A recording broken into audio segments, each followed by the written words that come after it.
Hey everybody, it's me, Alex Garcia, aka the COG, coming at you as always from comicbookclique.com to bring you we outside, y'all. The best day of the week, Wednesday, new comic book day.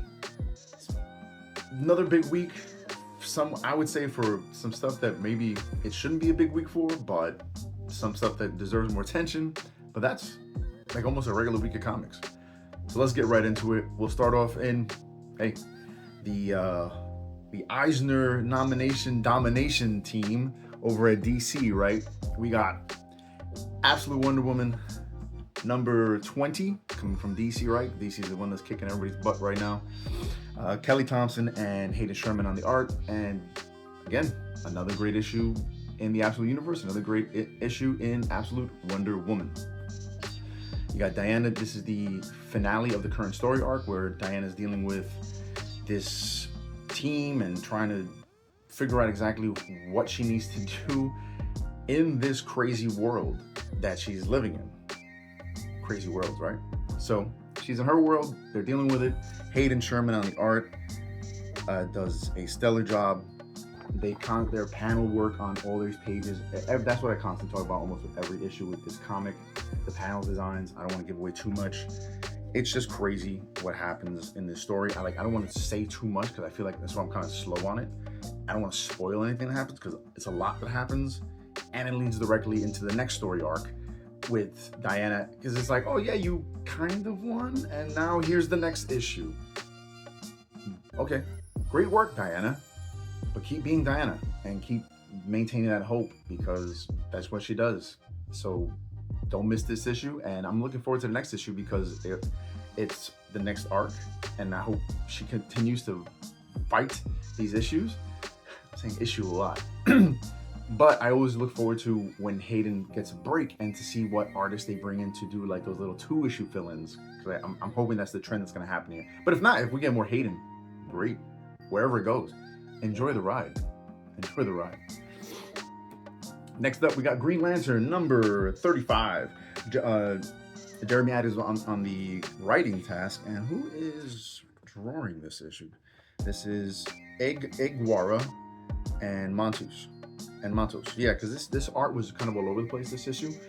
This, like I said, now we have Kyle Rayner on Earth, defending Earth, while Hal is doing whoever the hell he cares, because we all know I don't like Hal, so he can be gone for however long he needs to be gone. I'm enjoying seeing my man Kyle, although I wish we were seeing more Kyle, right? Kind of like Cowbell, Kyle. Anyway, so he's dealing with his issues. He's got this girl, Odyssey, with him. She's a criminal, so to speak. But for whatever reason, they realize they need to have money because Kyle knows, hey, I'm on Earth, I'm defending Earth, but I also need a place to stay. So they're having this, I'm a superhero, but I'm also dealing with real problems, issues.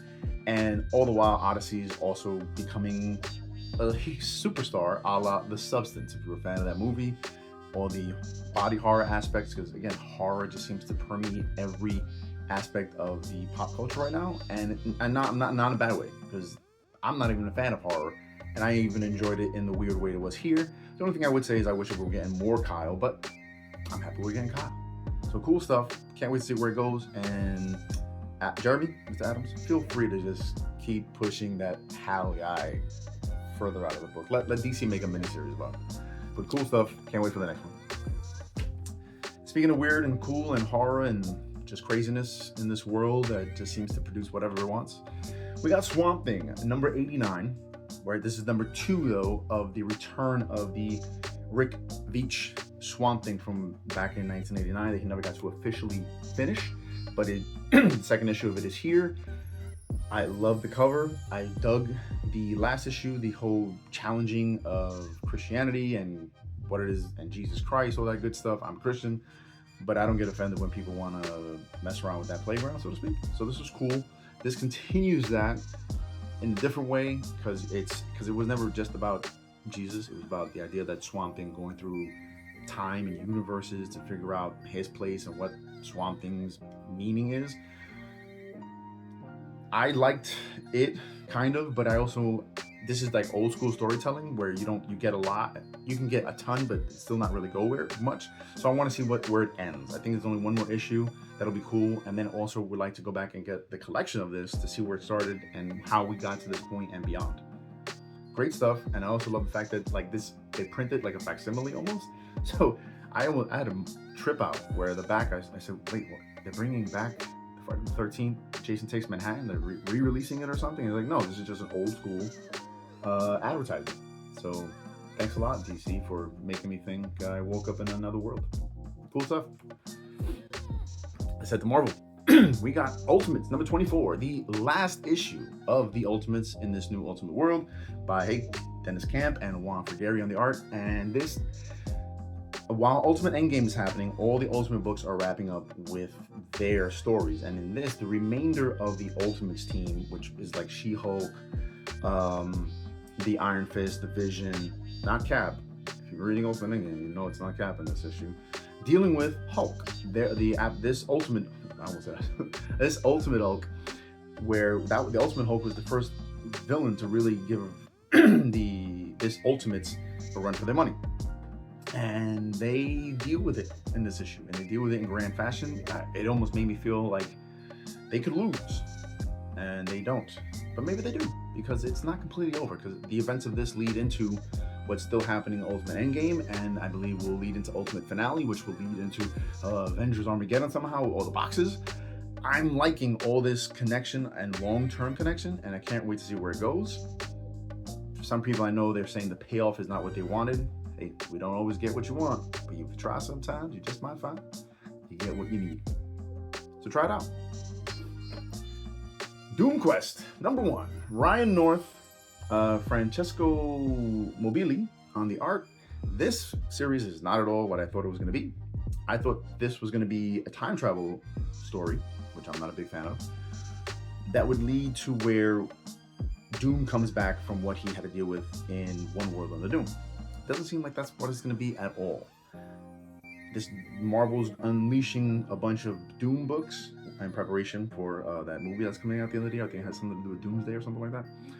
So this is in preparation for that. I like this story where, you know, it's Doom being challenged by Reed indirectly, directly maybe. And Doom is now going to go through this time travel story where he gets to go through these weird moments in time. And because of hubris. So this is all a setup issue, and it ends with the next issue being that he's gonna be on the Titanic. And if you look into the solicitations, as we do every month on previews, he's gonna be in the Revolutionary War and a bunch of other big or not so big historical events. It's gonna be a fun story that I really hope secretly ends up connecting to what's going on. But if not, the covers look like they're going to be amazing.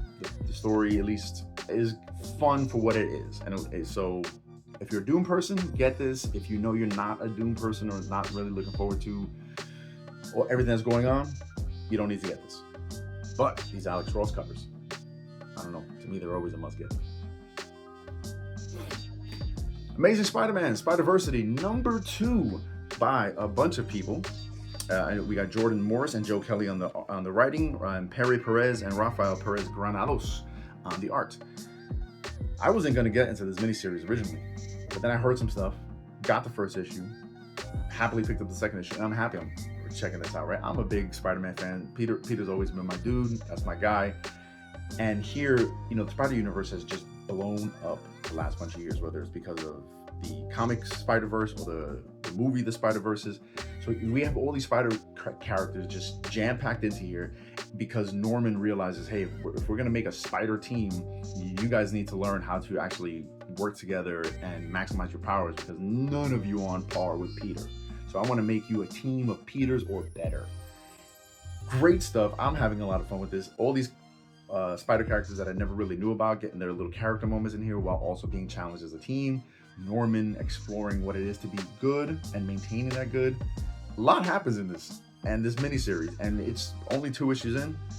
So if you're a Spider person and you want to see all those other weird Spider characters, you know, Silks and Spider Girl and Spider Boy and Spider Woman, check it out. Let's hit up X-Men, number 20. Or number 30.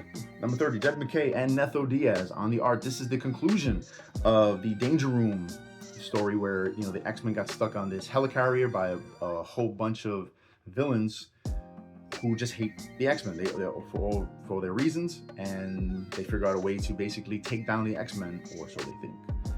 Psylocke does her thing. She gets cool stuff to do in this, right, with Scalp Hunter, and also Beast figures out how to get off the helicarrier. Oh, spoilers. Sorry. But I come on, you know they were going to get out of it. How they get out of it, I won't tell you, and the ramifications, we shall see.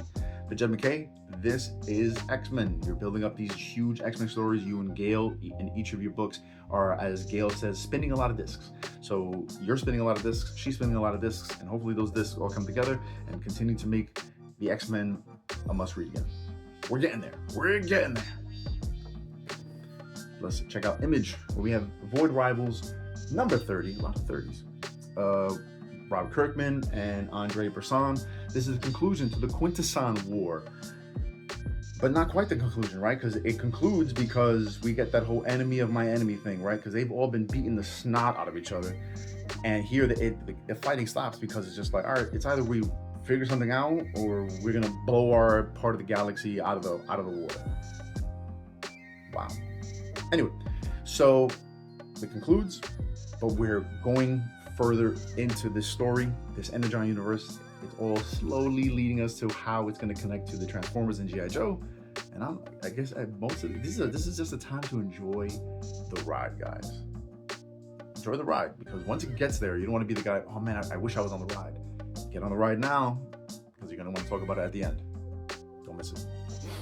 Speaking of rides, King Spawn. The hell? King Spawn number 55, Matt Rosenberg, friend of the show. Good to see you, Matt.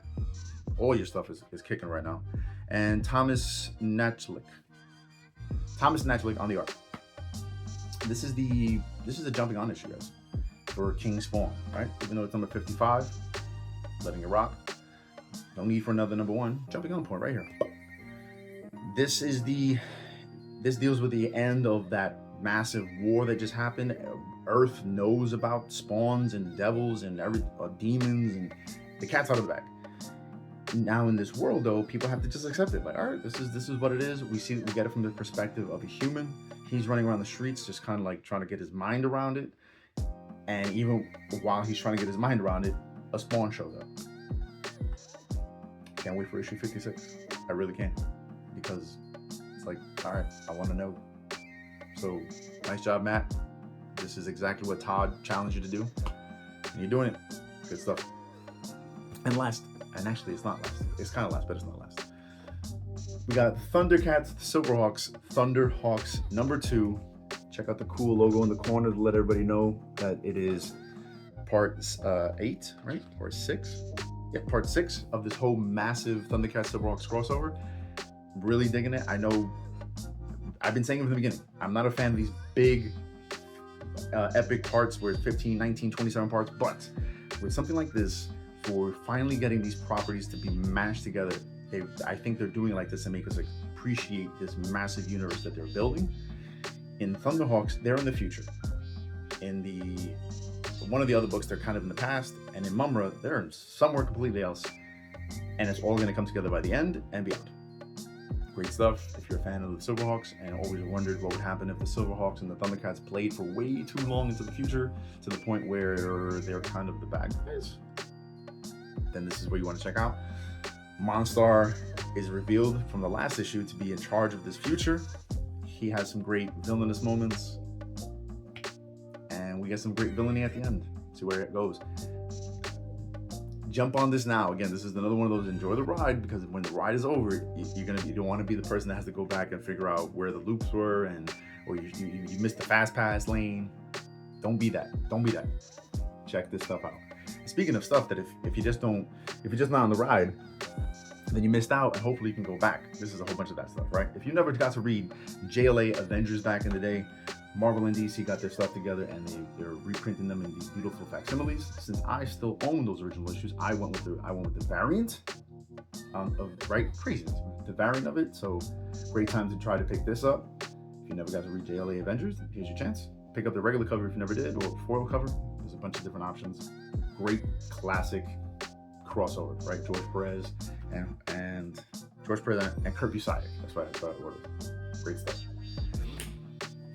Facsimile of The Dark Knight Returns in foil. Of course, this was before my time. Never got to collect the issues. I've got the trade probably a couple of times over.